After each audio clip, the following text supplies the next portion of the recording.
ولا حول ولا قوة إلا بالله العلي ولا حول ولا قوة إلا بالله العلي ولا حول ولا قوة إلا بالله. മഹാന്മാരായ നേതാക്കളെ, പണ്ഡിതന്മാരെ, വിദ്യാർത്ഥികളെ, സഹോദരൻ,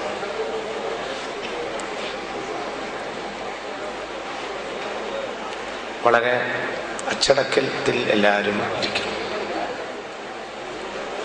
മുഅ്മിനീങ്ങളെ, മിണ്ടാതിരിക്കുക എല്ലാവരും. അള്ളാഹു നമുക്ക് നൽകിയ ഏറ്റവും വലിയ ഒരു ഫضലാണ് അള്ളാഹിൻ്റെ കലാം. ഇപ്പോഴും അതിനോടുള്ള തൃപ്തി മനുഷ്യരിൽ ഏറിയിട്ടുണ്ട് എന്നുള്ളതാണ്.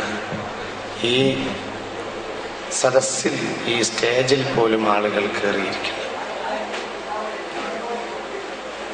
ആളുകൾ അതിനോടുള്ള ഒരു താല്പര്യമാണ്. അപ്പോൾ നമ്മുടെ കാലഘട്ടം ദുഷിച്ചു പോയിട്ടൊന്നുമില്ല. നന്മ ഇപ്പോഴും ബാക്കിയാണ്. നന്മയോട് മനുഷ്യർക്ക് ഇപ്പോഴും വലിയ പ്രതിപത്തിയാണ്. അതൊക്കെ ഏതായാലും തിരൂരിലെ ജനങ്ങൾ കാണിക്കുന്ന ഈ സ്നേഹവായ്പിനും ഈ കടപ്പാട്, ഈ മഹത്തായ ത്യാഗ സമർപ്പണത്തിനും നിങ്ങളോടൊക്കെ ഈ ദഅവ സമിതി കടപ്പെട്ടവരാണ് എന്ന് വളരെ ഹൃദയംഗമമായി നിങ്ങളെ അറിയിക്കുകയാണ്. അള്ളാഹു ഈ പ്രവർത്തനം ഒരു സ്വാലിഹായ അമലാക്കി തരട്ടെ. അള്ളാഹു സ്വീകരിക്കട്ടെ. അള്ളാഹു മുത്തഖീങ്ങളിൽ പെടുത്തട്ടെ. മുഅ്മിനീങ്ങളെ, വിഷയത്തിലേക്ക് പ്രവേശിക്കണം വേണ്ടത് ഒരാൾ തൗബ, പാപികളുടെ തീർത്ഥയാത്ര എന്നതാണ് വിഷയം. أعوذ بالله من الشيطان الرجيم. بسم الله الرحمن الرحيم. يا أيها الذين آمنوا توبوا إلى الله توبة نصوحا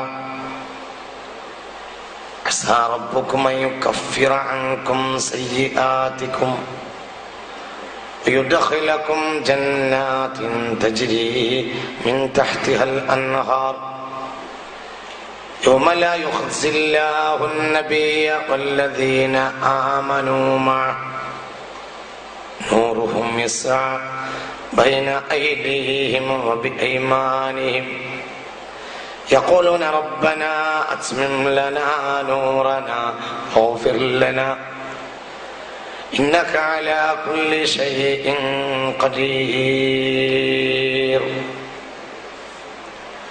ഞാൻ ഇന്ന് നിങ്ങളോട് പറയുന്നത്, നിങ്ങളിൻ്റെ അടുത്ത് പറയണം, വല്ലാത്തൊരു സംഗതി. ഞാൻ പറയുന്നത് തൗബ എന്നത് പദാർത്ഥവും കടന്ന് വേറെ ഒരു താല്പര്യത്തിൽ എത്തിച്ചേരുന്നു എന്നാണ്. തൗബ എന്ന് പറയുന്നത് എന്തിനെ മറന്നാലും വിശ്വാസി മറക്കാത്ത ഒരു കാര്യമാണ്. കുടുംബം വിശ്വാസി മറക്കും, ഉപ്പാനെയും ചിലപ്പോൾ മറക്കും, ഉമ്മാനെയും മറക്കും, എല്ലാം മറക്കും. പക്ഷെ തൗബയെ ഒരിക്കലും വിശ്വാസി മറക്കുകയില്ല. എവിടെ പോയാലും വിശ്വാസി തൗബയെ മറക്കില്ല എന്നതാണ് ഞാനിപ്പോൾ ഓതി വെച്ച ആയത്തിന്റെ സാരാംശം. അതായത് ഞാനിത് മനസ്സിലാക്കണം, ഈ തൗബ എന്ന് പറഞ്ഞ സംഗതി സത്യത്തില് അങ്ങോട്ട് കേറാണ്. തായിബ് തൗബയിൽ ലയിക്കുക. പിന്നെ അവന്റെ തൗബ മാത്രം. എല്ലാം ഒഴിവാക്കിയാലും തായിബ് തൗബ ഒഴിവാക്കൂല. ഞാൻ ആ ഭാഗത്തേക്ക് വരാം, അള്ളാഹു തൗഫീഖ് ചെയ്യട്ടെ എന്ന്. ഭയങ്കരം ഒരു ആയത്താണ്. ഇപ്പൊ ഞാൻ നിങ്ങളോട് ഈ ഓതി വെച്ച ആയത്ത് അപാരായത്താണ്, ഭയങ്കരം. അത് തായിബിനെ പരിചയപ്പെട്ടില്ല. ഒരു മുഅ്മിനായ മനുഷ്യന് ഹൃദയം പൊട്ടിയിട്ടല്ലാതെ ആയത്ത് ചിന്തിക്കാൻ കഴിയില്ല. അത്രയും രണ്ട് കാര്യമാണ് മുഅ്മിൻ മറക്കാത്തത്. ഒന്ന് തൗബ, രണ്ട് ശുക്ർ. മനസ്സിലായോ പറഞ്ഞത്? രണ്ടു കാര്യം ഒരിക്കലും ഒരു മുഅ്മിനായ മനുഷ്യൻ ഒന്ന് തൗബ മറക്കന്നെ. തൗബ പറഞ്ഞുകൊണ്ടാണല്ലോ മനുഷ്യന്റെ ബാപ്പ ഭൂമിയിൽ ഇറങ്ങിയത്. ആരാ മനുഷ്യന്റെ ബാപ്പ? സയ്യിദുനാ ആദം.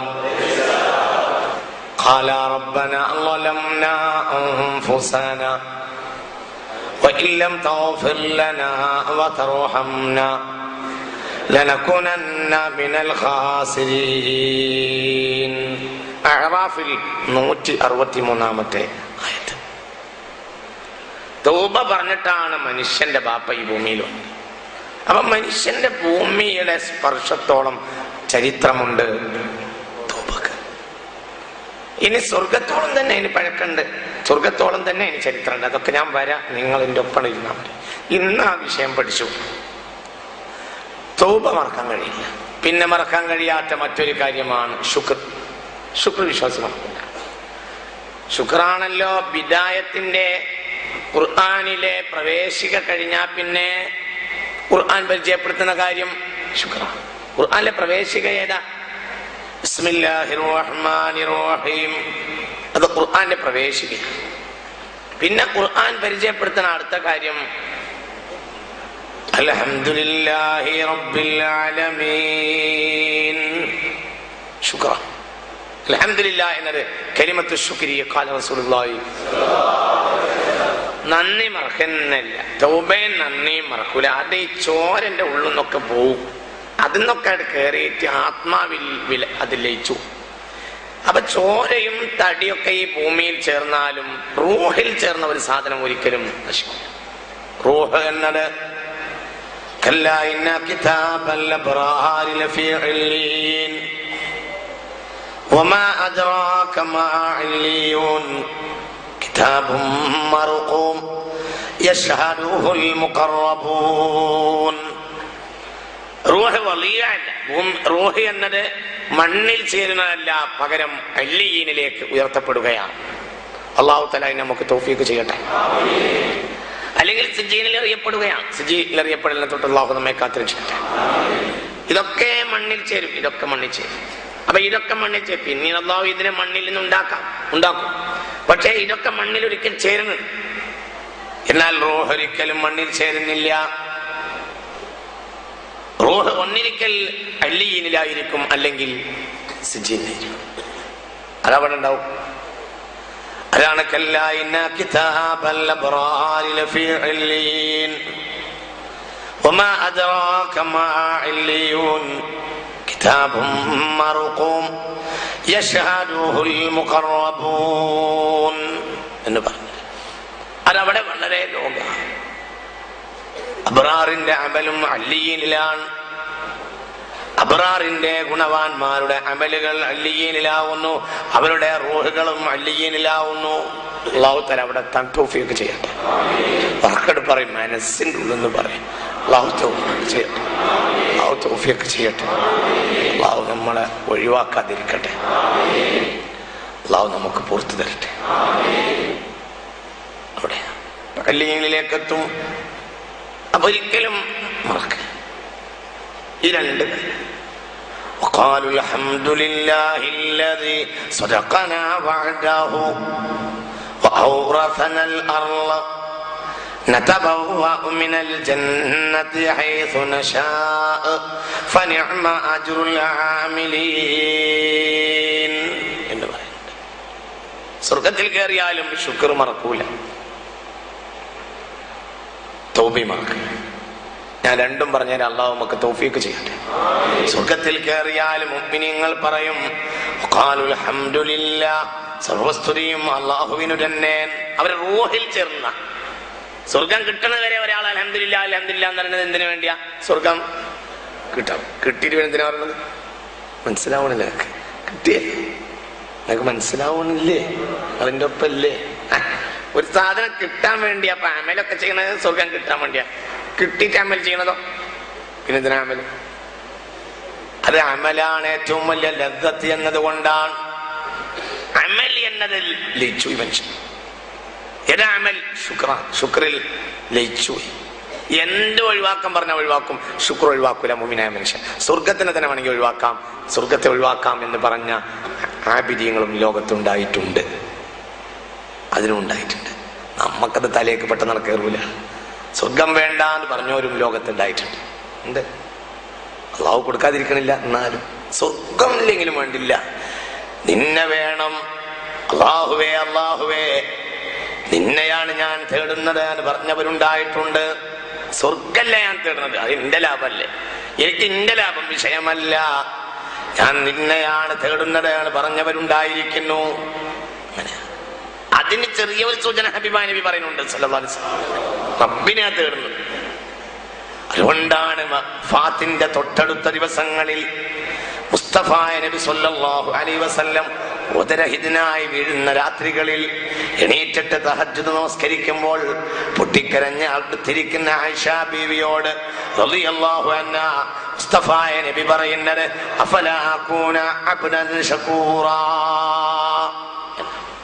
എനിക്ക് സ്വർഗം കിട്ടണമെന്നല്ല, എനിക്ക് അള്ളാഹിനോട് നന്ദി കാണിക്കണ്ടേ എന്നാ പറയുന്നത്. അള്ളാഹിനെ എനിക്ക് മറക്കാൻ കഴിയില്ലല്ലോ എന്നാ പറയുന്നത് ഹബീബായ നബി.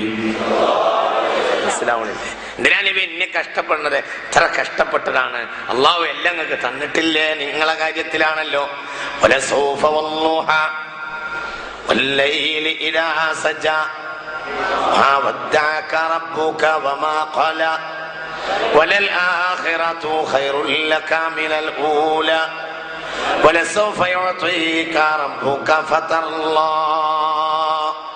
നിങ്ങൾക്ക് തൃപ്തിയാകോളം അള്ളാഹു തരും.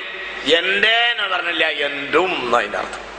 നിങ്ങൾക്ക് തൃപ്തിയാവുന്നവരെ അള്ളാഹു തരും എന്ന് പറഞ്ഞു. ആര്? ഹബീബായ നബിയോട് സല്ലല്ലാഹു അലൈഹി വസല്ലം. അങ്ങനത്തെ ആളാണ്, അത്രയും വലിയ മഖാമിലെത്തിയ ആളാണ് മുഹമ്മദ് നബി. കൗസർ നിങ്ങൾക്ക് തരും എന്നല്ല പറഞ്ഞത്, തന്നു എന്നവർ, തരും എന്നല്ല, തന്നു. ഇത്രയും വലിയ മഹാനായ മുഹമ്മദ് നബി. ഇനി അന്ത്യപ്പെട്ട ദിവസങ്ങളിൽ എന്തിനിങ്ങനെ കഷ്ടപ്പെടുന്നതാണ്? അങ്ങനെയാ. എന്നിട്ടും കഷ്ടപ്പെട്ടു. അവിടുത്തെ കാലുകൾ നീറുകെട്ടി വീർത്തു പോയി സല്ലല്ലാഹു അലൈഹി വസല്ലം. കാലൊക്കെ നീരുകെട്ടി, എന്നിട്ട് എണീറ്റ് നിസ്കരിച്ചു. പിന്നെന്തിനീ കഷ്ടപ്പെട്ടെന്ന് ചോദിച്ചപ്പോ പറഞ്ഞു, അള്ളാഹുവിനോടുള്ള നന്ദി മറക്കാൻ കഴിയുന്നില്ല. സ്വർഗമൊക്കെ നല്ല വിഷയം അള്ളയാണ് എന്ന് ഹബീബായ നബി. അള്ളാഹു നമുക്ക് ബോധം നൽകട്ടെ. അങ്ങനെയൊക്കെ ഉണ്ട്. നമ്മളെ ഈ ചെറിയ പൊസിഷനിൽ നിന്നിട്ട് ചിന്തിക്കുമ്പോൾ വലിയ കാര്യം നമുക്ക് തമാശയായി തോന്നും. അതൊന്നും സത്യമാണ്, ഇതൊക്കെ യാഥാർത്ഥ്യമാണ്. അതിന്റെ രണ്ടാമത്തെ അവസ്ഥയിലേക്ക് നമ്മൾ കയറുമ്പോഴേ നമുക്കത് മനസ്സിലാവുള്ളൂ. അള്ളാഹു തആല ഒന്നാം അവസ്ഥയിൽ അള്ളാഹിന്റെ സ്വർഗം നേടുന്ന മുത്തഖീങ്ങളിൽ അള്ളാഹു നമ്മളെ പെടുത്തട്ടെ. അപ്പൊ ഞാൻ പറയാം, പ്രധാനപ്പെട്ട വിഷയം തൗബയാണ്. തൗബ മറക്കാൻ കഴിയും. എന്തുകൊണ്ട്? വളരെ അടിസ്ഥാനപ്പെട്ട കാര്യമാണ്.